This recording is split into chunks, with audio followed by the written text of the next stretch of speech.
kick us off here with our final session of the Rare Drug Development Symposium. Welcome everybody. Thank you for joining us on a Friday afternoon. Thank you for staying with us. I'm going to take care of a little bit of the housekeeping before we get going here. And we're very excited to have you be a part of our discussion of galvanizing next steps in rare disease research. We are very excited for this conversation. So just as a reminder, attendees are currently muted to reduce interruptions. We can use the chat and the Q&A function to ask questions.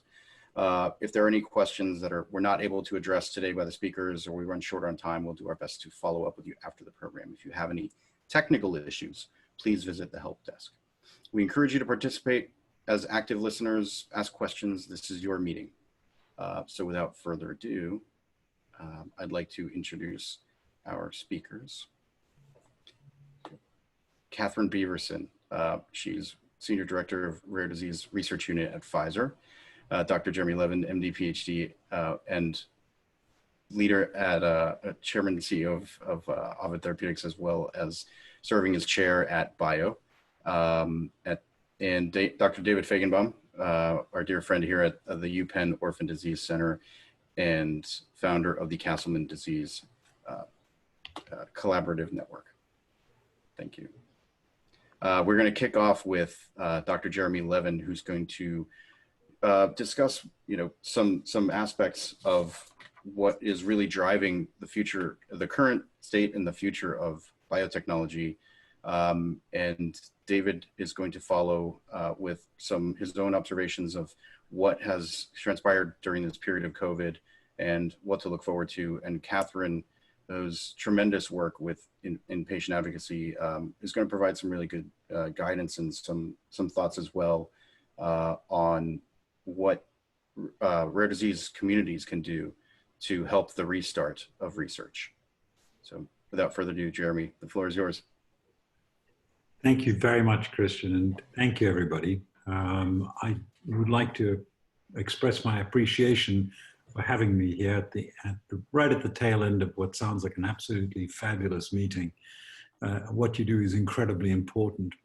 It would be foolish of me if I didn't start my statements with just the fact that the last several weeks have really changed my life, and I'm sure it's changed your lives. In addition to which, the last few months with COVID has had a huge disruption on everything that we do. So I'm looking forward to a discussion on that, but I want to acknowledge very clearly that the social circumstances, the death of Mr. Floyd and others has had a profound effect on me, and it will have an effect on our industry, and I'm certain it'll have an effect on our society and in its generality.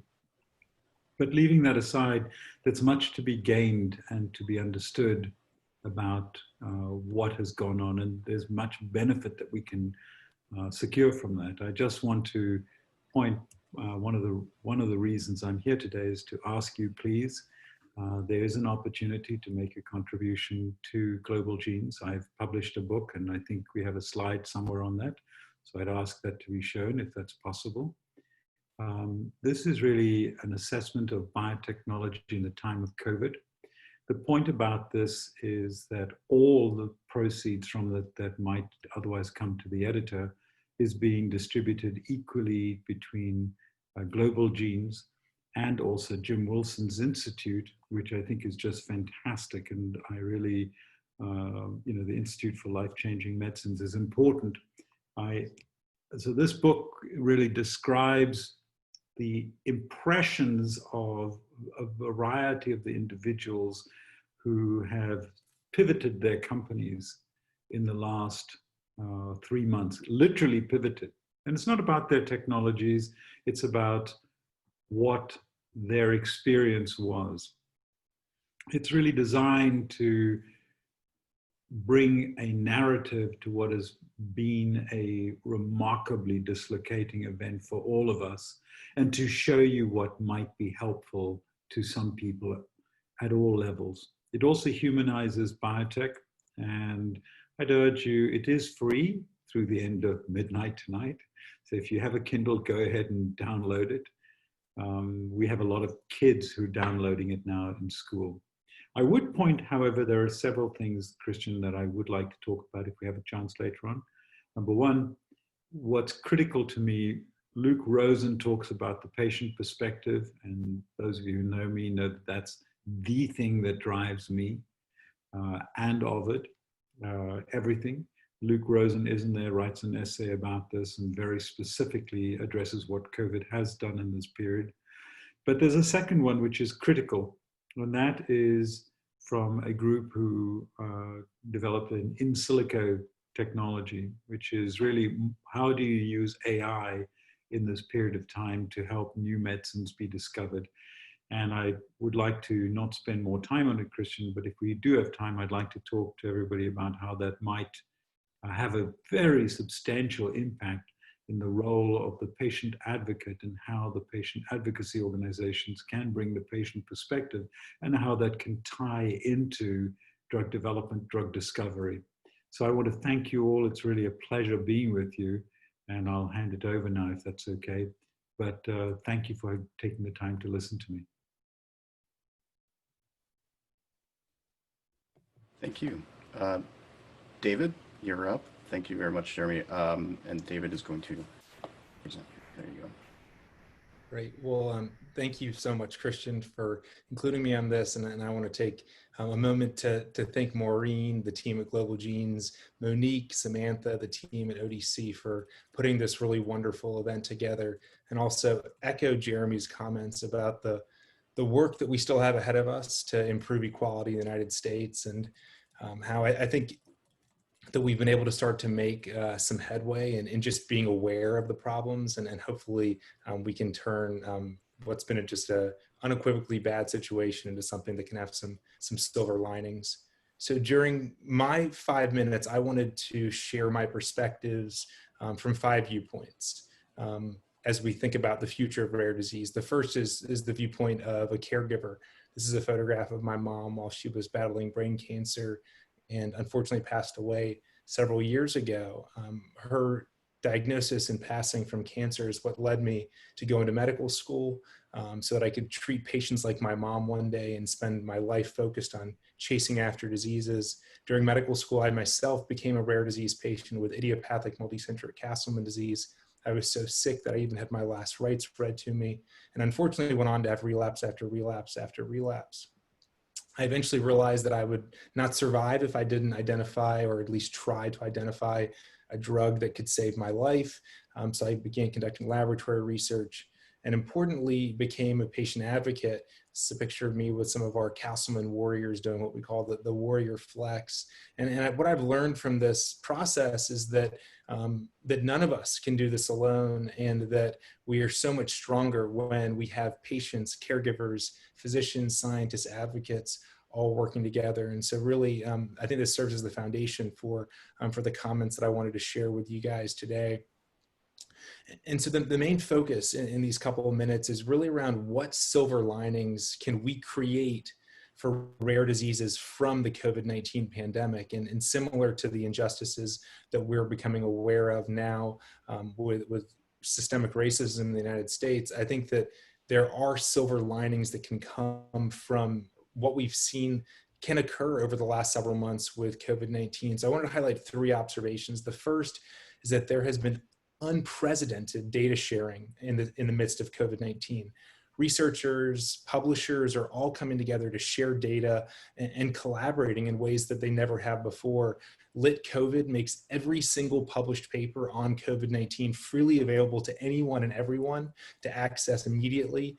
Researchers like myself are publishing preprints on websites like medRxiv and bioRxiv. We're depositing data on resources like Geo even before we've submitted for publication. There is sharing like I've never seen before. And what I hope we as a rare disease community can do is to say, wait a minute, if we can do this for a pandemic, I've got a child with a rare disease, or I have a rare disease, or there's an entire community that has a similar sense of urgency. And let's see if we can really push forward to make sure that this same sort of data sharing that we've done for COVID-19 occurs in the rare disease space. The second observation is the sense of urgency and coordination that we've seen for COVID-19. All of us that are on this call today have an incredible sense of urgency. We know that there are too many diseases that need treatments yesterday, not just today. And so we have always felt this urgency, but unfortunately, that urgency has not always been shared equally by all stakeholders. And unfortunately, there has not always been effective coordination between players. I think what we've seen with COVID-19, in addition to the urgency, is the really impressive coordination that has begun to occur.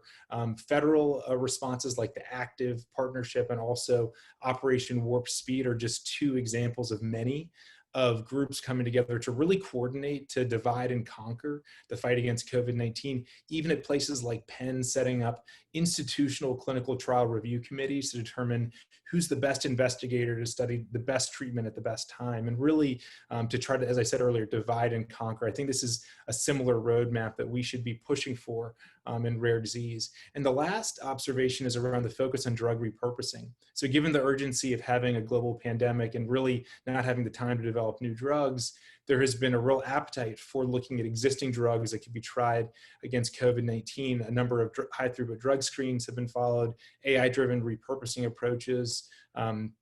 My lab and many others have refocused a large portion of our efforts towards COVID-19.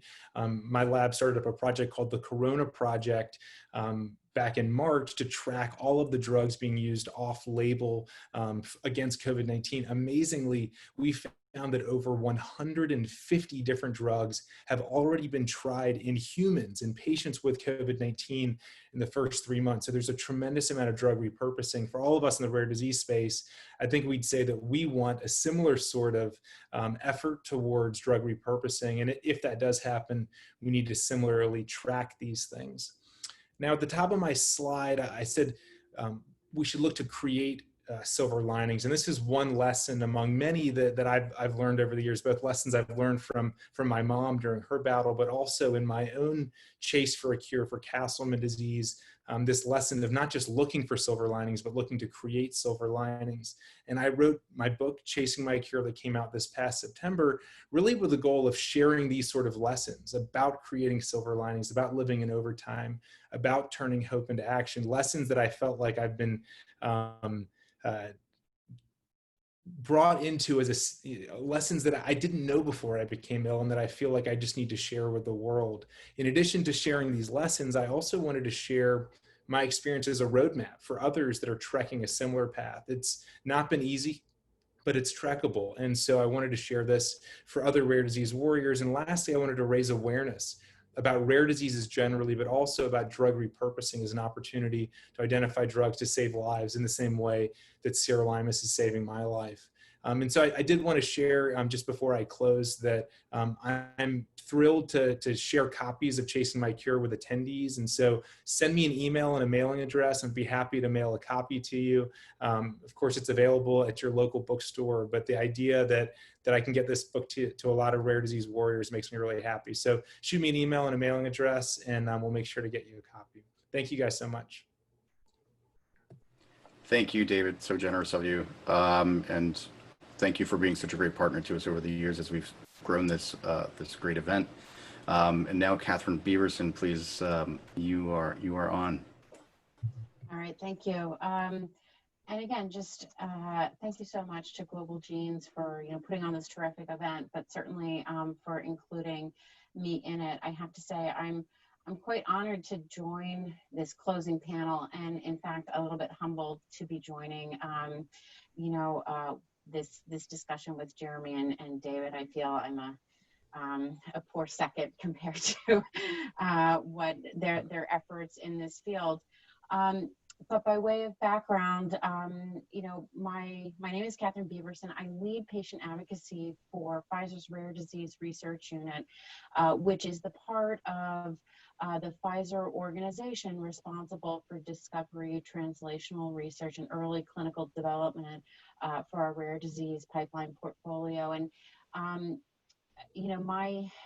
I've been with Pfizer for about 7 years as a new position, recognizing that patient communities want to be engaged early and often with folks who are involved in researching and developing drugs in their space. And so this is a dedicated position to work with patient communities and advocacy communities to enable drug development. And by way of professional background, I was a genetic counselor in pediatric hematology oncology for 10 years before starting industry. So I've had, time working with the rare disease community for over 25 years, always kind of on the back end with the goal of empowering patients to, continue to advance and engage with, advance along their disease trajectory in the healthiest way possible, and to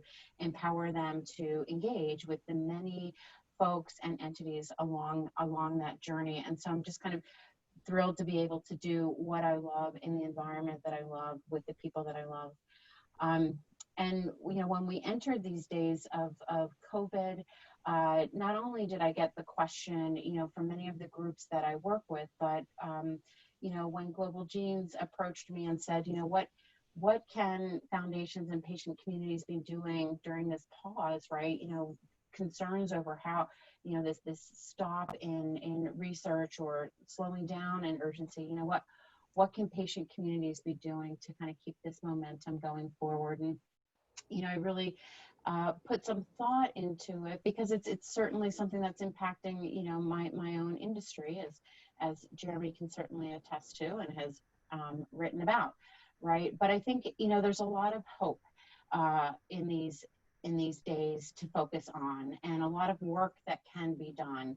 And I kind of thought about this in three ways.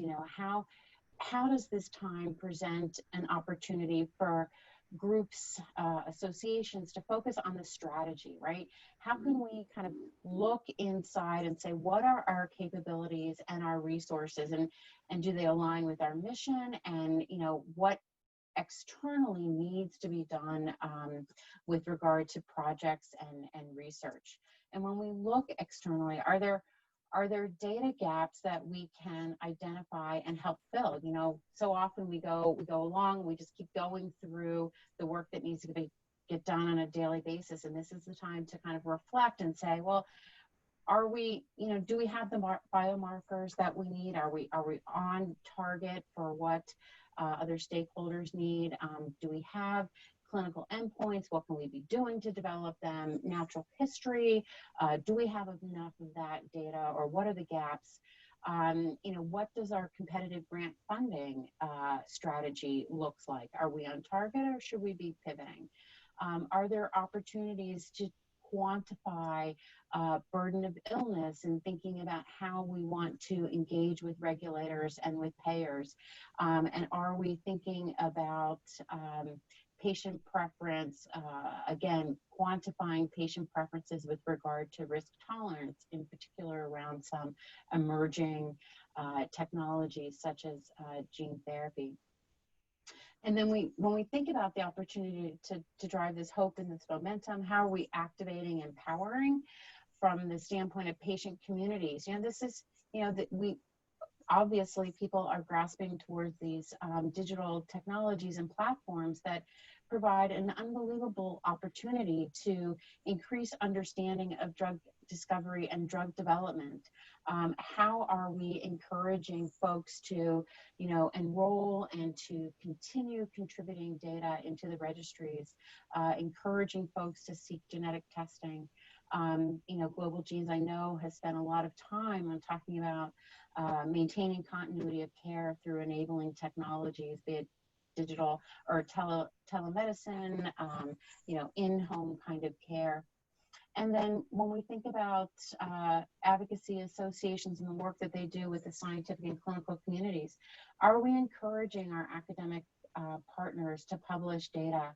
Are we, pressure testing the ability to further innovate in our disease state? And then, to David's point and Jeremy's early points about, what can we take away from this period of COVID? And I think there's part of how do we prepare and protect ourselves if and when this happens again, right?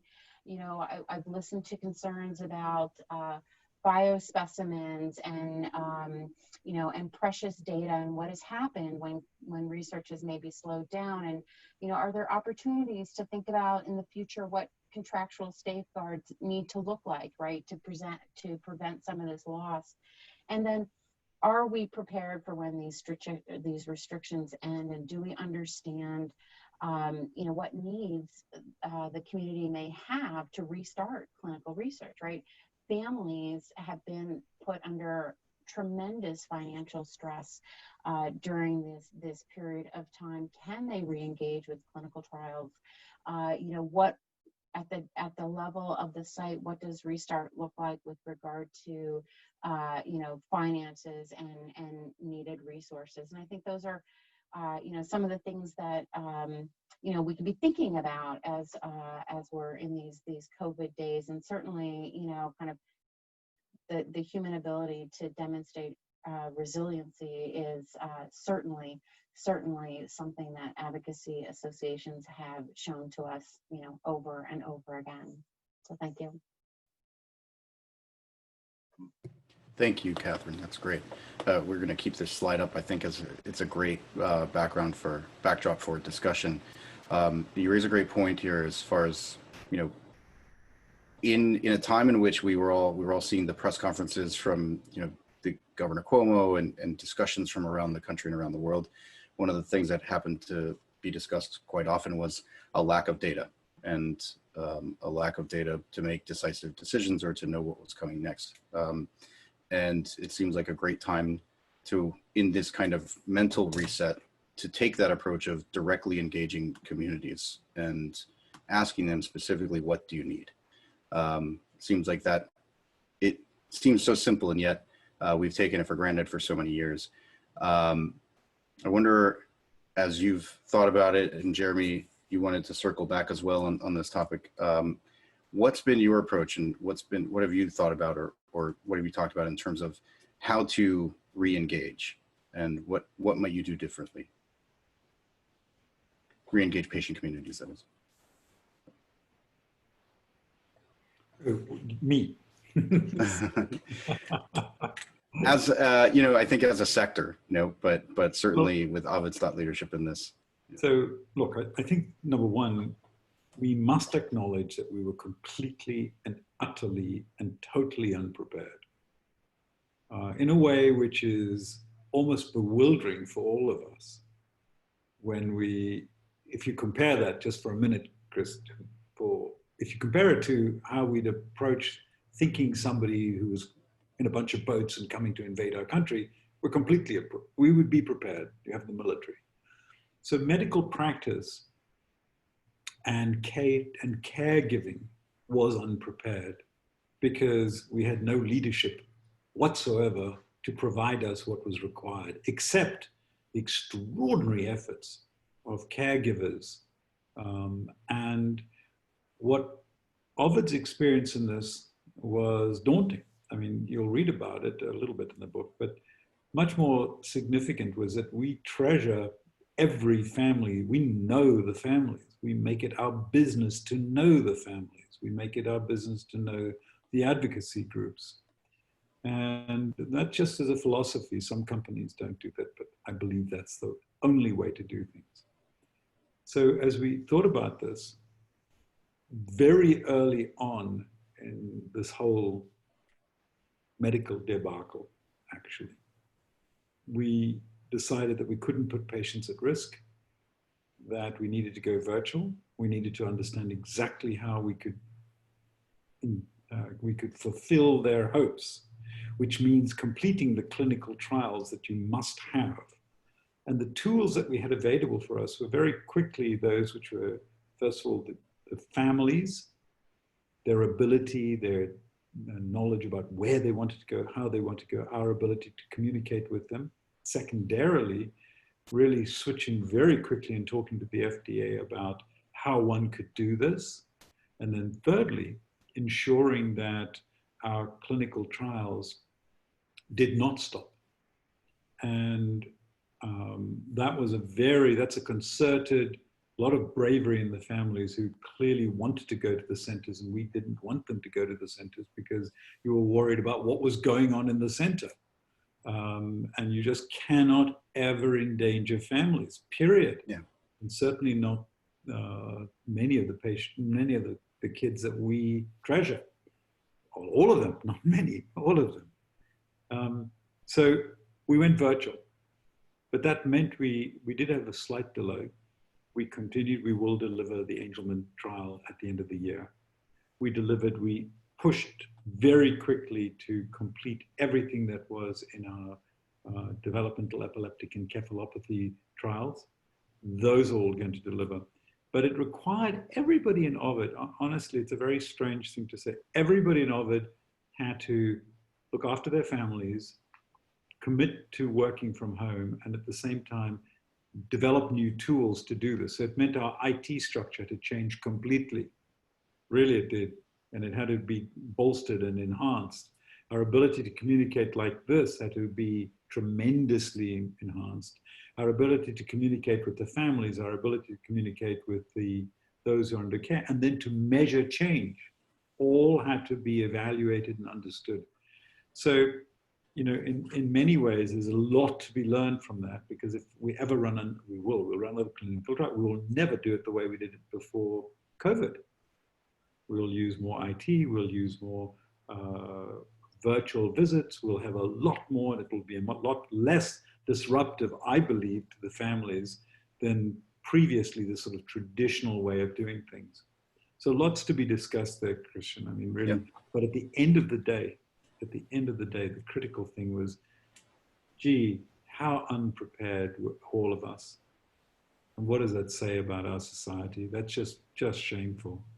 And then secondarily, what does it say about the patient community and the horrific responses of everybody in the companies, and then the learnings that's come from that?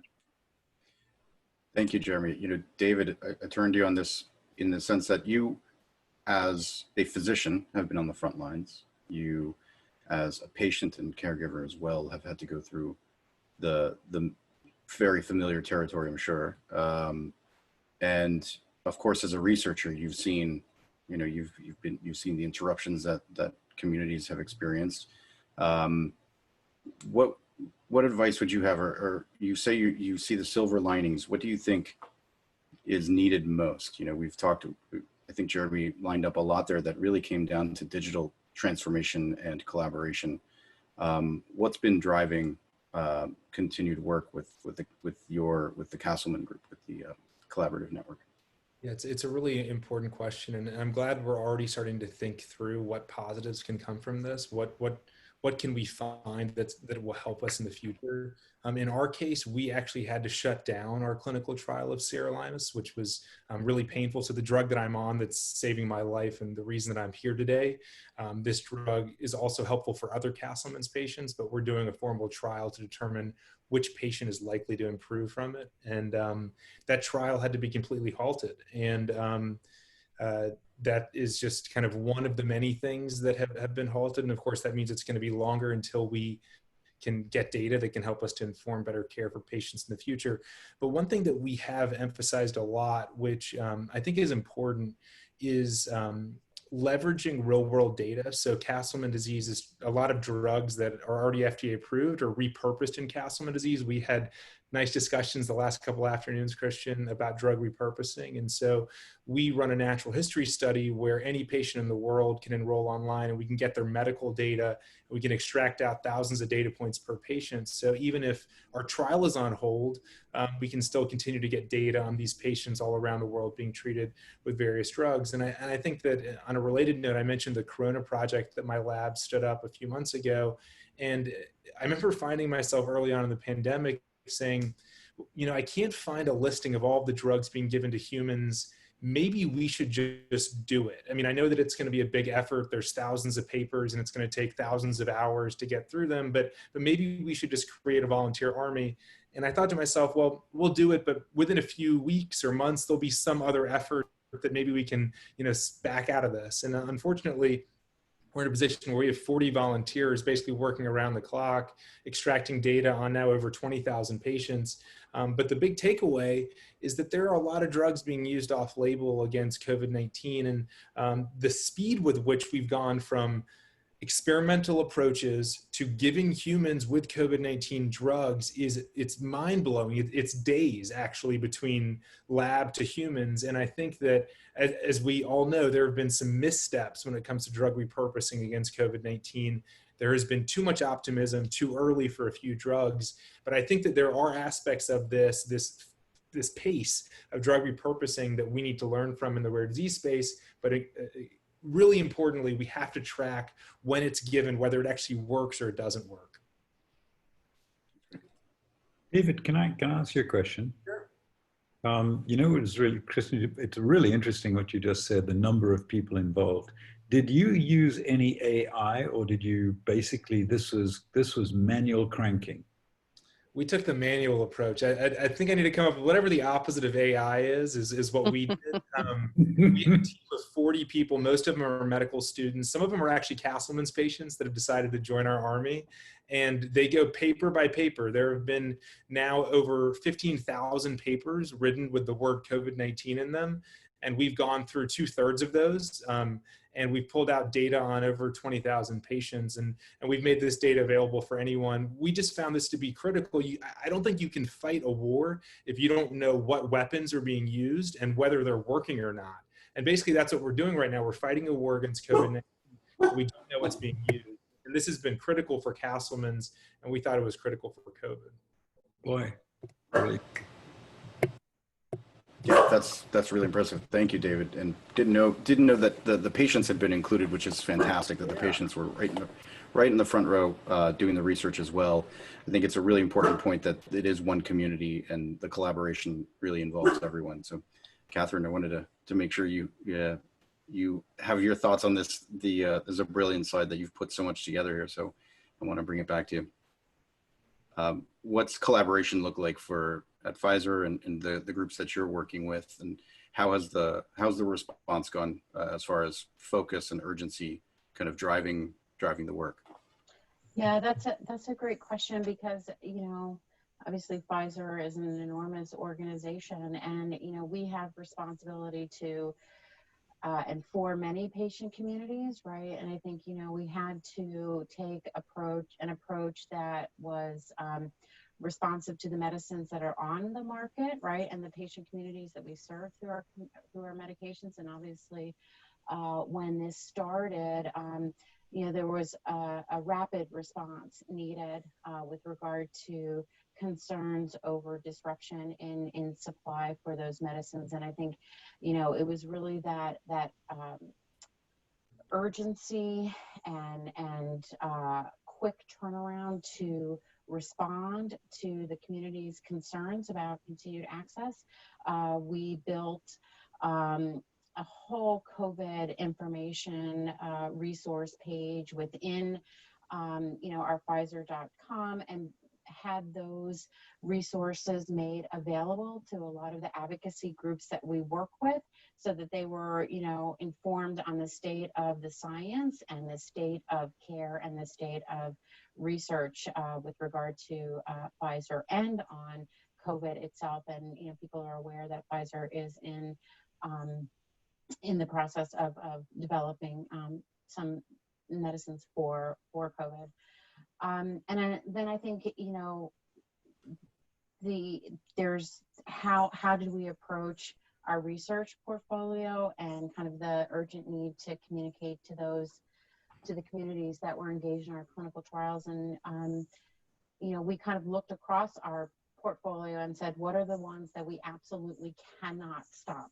What are the ones that are studies for life-threatening illnesses? And those came down to conditions in our rare disease portfolio and our oncology portfolio. And so we put all our efforts into continuing those studies with the restrictions that were in place, whether they were around CRO partners and things like that, and how could we work with the sites, right, to really help them with the the resources and the prioritization that they needed in order to continue the studies. And I think, where perhaps the most urgent need was really in the communication around how we prioritize and how we rationalize the decisions so that the patient community is going with us hand in hand with some of those decisions. Thank you so much, Catherine. So I think, as we consider everything we've covered in this conference, I kind of want to bring it back to some takeaways. I'd love to hear, David, I'm going to start with you on this one, and then we'll go to Catherine on the takeaways that you've seen from the discussions with actually, I have one specific question that I was going to wait, but I'm going to take an audience question because I think it's so important. It's right on the topic of collaboration. So here's the type of question that we get so often too. I have no medical background. I'm just a patient or a patient advocate. But even in my very small community, there's drama. There are competing factions. People don't trust each other enough. Realistically, how does that one individual kind of start to overcome? What's the message they need to carry to make a difference, and how?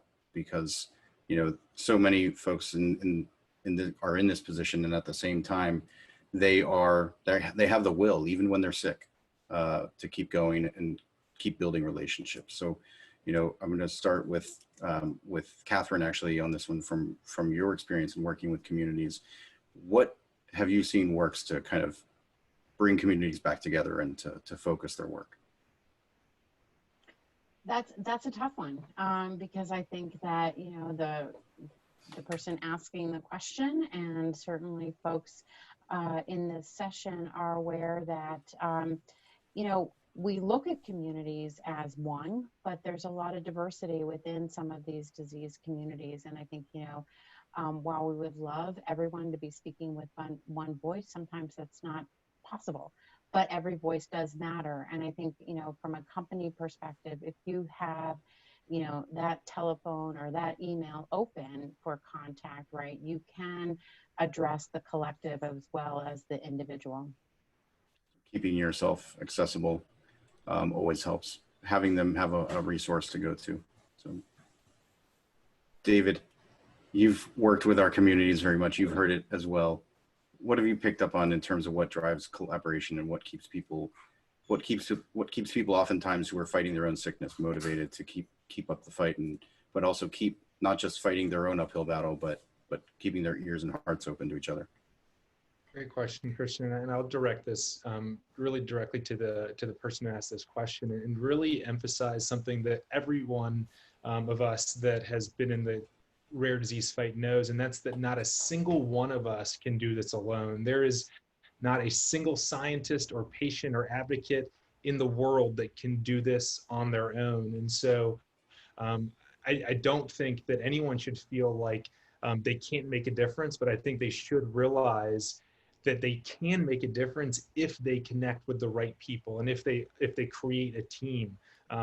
We would have made about 1/1,000,000th of a percentage of the progress if this was me working on my own. So it's really, I think it's important. You as a patient advocate have an important voice. You as a patient advocate really do need to align yourself with a physician advocate, a researcher advocate, other patients. You need to align with them, and I think it's really important to spend the time within your community with the other members who you aren't currently aligned with.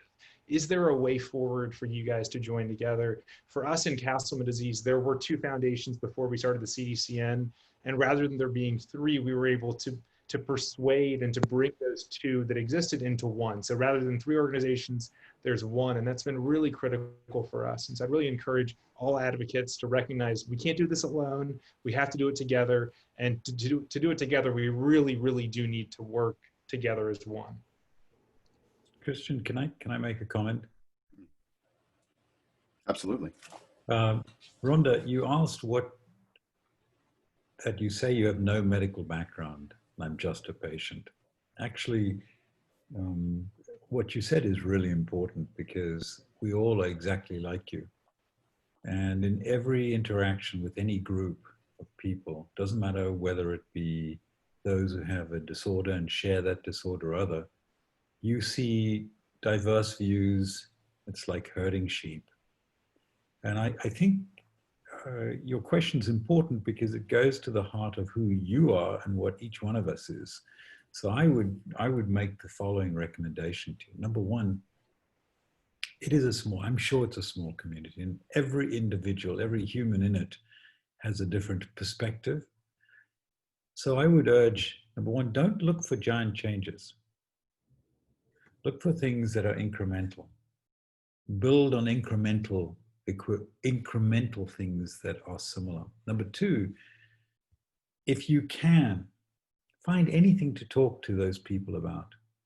You know, in my career, I've had to meet all sorts of people, and some I really, really don't like. They don't share my values. They're really not good people. But I've had to build a relationship with them. And the way I did was to find a small something that I could build on. And that requires you being brave, because a lot will just reject you. I know that. You know that. We see it all the time. It's very human. And so to answer your question, when you're building a base of individuals who've got a similar disorder, a similar suffering, there has to be something there. I urge you to find it, because they may be scared, they may be angry, they may be frustrated, they may be egotistical, all of the above. But at the end of the day, they have the same issue that anyone in that group has, which is getting to improving their situation. And if you can start building on something small and then take something a little bigger after that, I believe in building blocks. Absolutely believe in building blocks. So please, number one, you're not just a patient, you're just like me. And if I can offer you those tools, coupled with what David has said and what Katherine said, I think you will have the basis for beginning to build things. Beautifully said. Thank you, Jeremy. I think we are coming up on the official time that we were going to start to move into some kind of wrap up of the event, but I just wanted to thank all of you for your thoughts. We really are in all of this together. I'm going to move to some takeaways that the team has gleaned from the event, and it's really just messaging the core audience here, both the patients and patient advocates and the researchers as we're working together. It's come up a few different times across the entire symposium. So if we could advance one slide here. Let's see. Oh, there we go. I am gonna thank the sponsors. They've been instrumental in keeping this moving through the virtual environment. The takeaways I wanted to impart are really just, first and foremost, that we are a community of communities. And it's something that we have to remember, that not only is it the patients, but a true community includes the researchers, it includes the physicians and clinicians, the nurses, the trial operators, and everybody else who can really play a part in finding a cure for disease. And in that way, when you're thinking mission centric, you're thinking about everyone together. We got some great advice from some of our patient advocates like Nathan Peck, who reminded us to make sure you get to know your researchers, get to know them on a personal level, understand their lives. It not only builds credibility, but it feeds the passion. It keeps people motivated when they're connected to each other.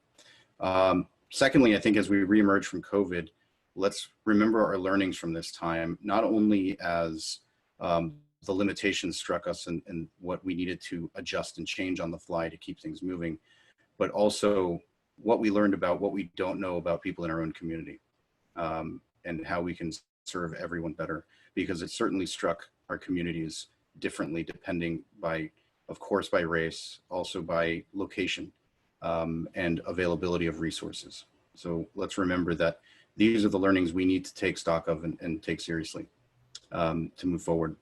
I think Chris Austin opened up the conference with a really important point, to not try to over-science some things, that we have we have a tendency to do that sometimes. And let's remember to put ourselves in the shoes of patients and parents and the choices they face when we're evaluating our options and decisions.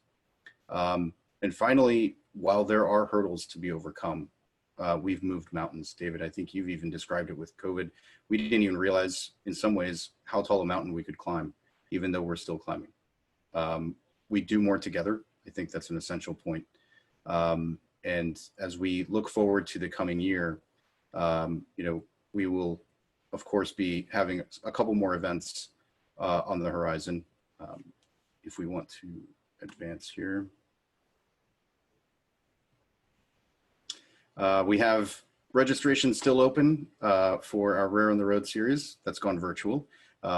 It is open until Monday, June 15th at around noon Eastern time. So please, if you're interested, it's a tremendous program we do in partnership with Every Life Foundation. And there's lots more to learn about there at globalgenes.org/rare on the road. And also later on this fall, we will be having a special event this year because of the circumstances we're all in. It'll be Global Genes Live, a Rare Patient Advocacy Unsummit. We look forward to everybody joining us there. And it'll be basically a 2-week program this year, running from the 14th to the 25th of September, acknowledging, the days can be long if you're online all day long. So we are going to have the same great content, some extra very cool new interactive sessions and experiences. And we look forward to seeing everybody then. We will have quite the summer of programming and calls and meetups of all types to make sure we're all there for each other. Finally, I'd like to really thank the Orphan Disease Center for an incredible partnership for the last 5 years, and the team at Global Genes who working with them have been amazing to put this together on a short runway. We held pretty much to our original dates. We committed and focused and collaborated and communicated like crazy to make sure it all worked.